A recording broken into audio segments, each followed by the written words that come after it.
ચોરી અને એના ઉપર સીનાચોરી. હર્ષ સંઘવીએ ગઈકાલે મારા ઘરે પોલીસ મોકલી, મારા પરિવાર સાથે ગેરવર્તન કર્યું અને એ વાતનો મેં ભાંડો ફોડ્યો જગ જાહેર. તો સાંજ સુધીમાં એક બનાવટી AI ઓડિયો વાયરલ થઈ ગયો. અરે વાહ, તમને બધી ખબર પડી જાય છે. અમે તો આખા વર્ષમાં તમારા ઉપર 100 પ્રકારના મુદ્દા ઉપર આંગળી ઊંચી કરી છે. અમે તમારા વિરુદ્ધમાં કીધું કે તમે ડ્રગ્સના કારોબારની અંદર તમારી આખી પાર્ટી સંડોવાયેલી છે. કેમ અમારો ઓડિયો ના આવ્યો? અમે તો કીધું કે હર્ષ સંઘવી 8 પાસ છે, કેમ ઓડિયો ના આવ્યો મારો એમાં?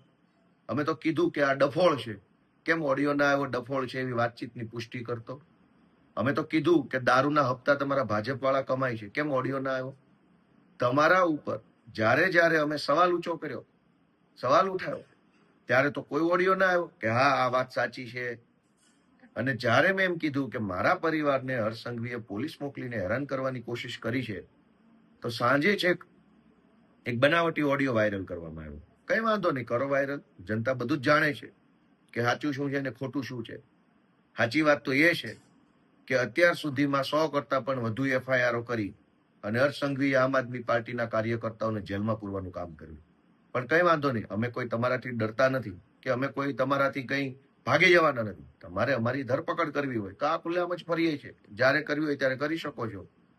ડરપોક કઈ, અમે તમારા જેવા ડરપોક કે કાયર માણસ નથી. અમે તો લડનારા હિંમતવાન માણસો છીએ.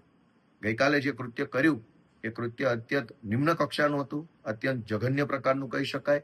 અને ચોરી ઉપરથી સીનાચોરી, કે એક તો મારા પરિવારને હેરાન કરવા, ધાકધમકી કરાવવા માટે તમે પોલીસ મોકલો છો અને ઉપરથી પાછો ઓડિયો બનાવવાનો.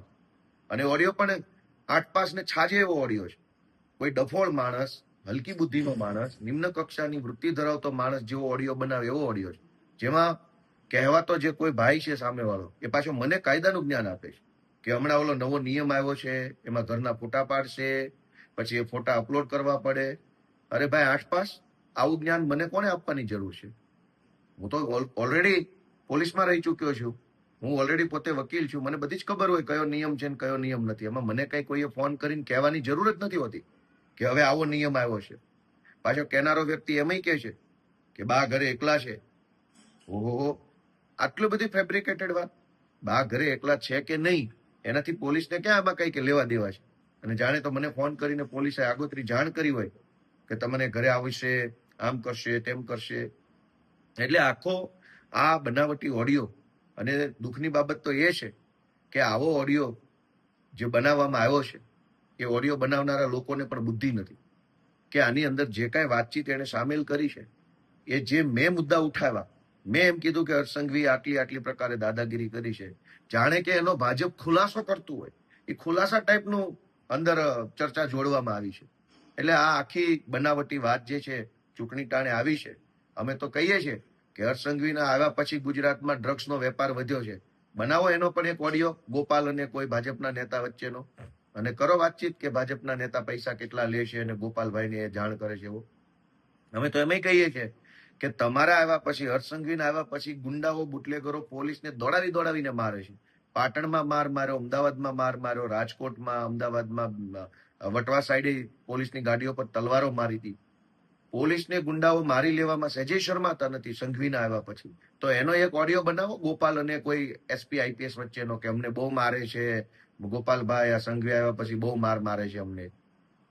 તમારી ઉપર 100 સવાલ ઉઠાવ્યા છે, ત્યારે તમને ઓડિયો બનાવવાનું ના સૂઝ્યું.